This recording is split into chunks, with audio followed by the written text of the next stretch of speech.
Angiography जो है वो बेसिकली एक टेस्ट है। इससे हमें पता चलता है कि दिल की खून की शरीयानों में कितनी ब्लॉकेज है और क्या करने की ज़रूरत है। अच्छा, अगर वो एक जगह दो जगह पे ब्लॉकेज मिलती है तो हम इसी ट्यूब के ज़रिए हाथ से ही जाके उस खून की नाली को जो है वो खोल सकते हैं और उस प्रोसीजर को एंजियोप्लास्टी कहा जाता है या स्टेंट।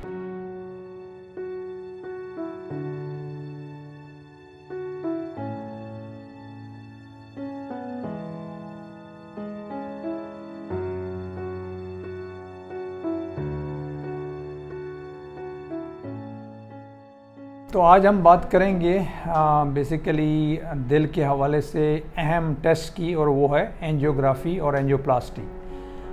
अक्सर लोग मुझसे ये पूछते हैं कि ये क्या है और इसका क्या फ़ायदे हैं या क्या नुकसानात हैं। लोग इससे डरते भी बहुत हैं, तो वो आज मैं आपके सारे मिथ्स जो हैं वो दूर करने की कोशिश करूँगा। एंजियोग्राफी जो है वो बेसिकली एक टेस्ट है। इससे हमें पता चलता है कि दिल की खून की शरीयानों में कितनी ब्लॉकेज है और क्या करने की ज़रूरत है।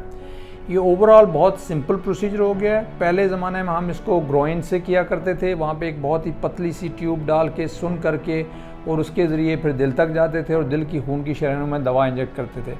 अब ये टेस्ट जो है हम हाथ से कर लेते हैं और लिटरली मरीज़ जो है वो चलता हुआ एंजियोग्राफी स्वीट में जाता है और चलता हुआ वापस आता है। कोई रिकवरी पीरियड नहीं है।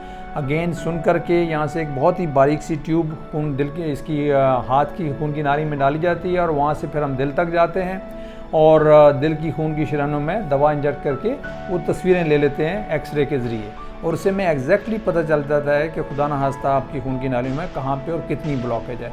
इस टेस्ट में तकलीफ़ बिल्कुल कोई भी नहीं होती है आपको, ये मैं आपको गारंटी देता हूँ। इतनी भी नहीं होती जितनी ब्लड देने में होती है। खून टेस्ट कराने के लिए आप रोज़ करते हैं, आपको पता भी नहीं चलता।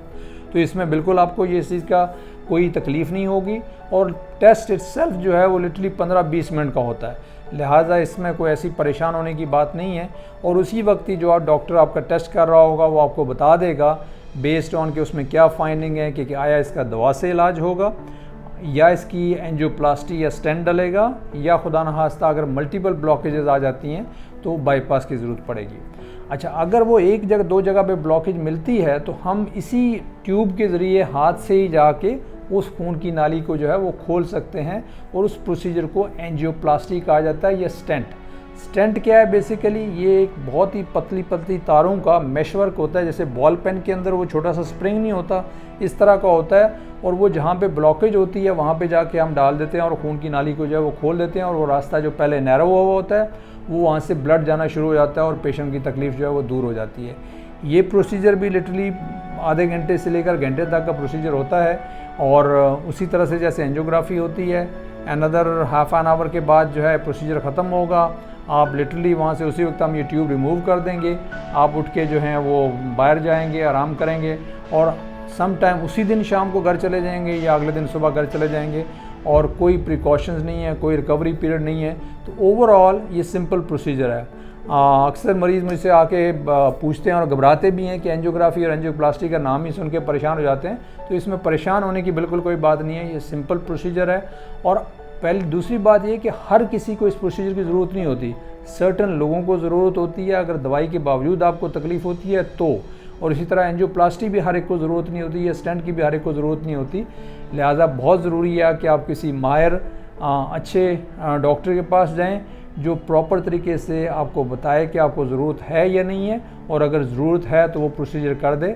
और रिस्क इस टेस्ट के हैं बट रिलेटिवली बहुत कम है एज़ कम्पेयर टू जो बाकी जितने भी प्रोसीजर्स होते हैं।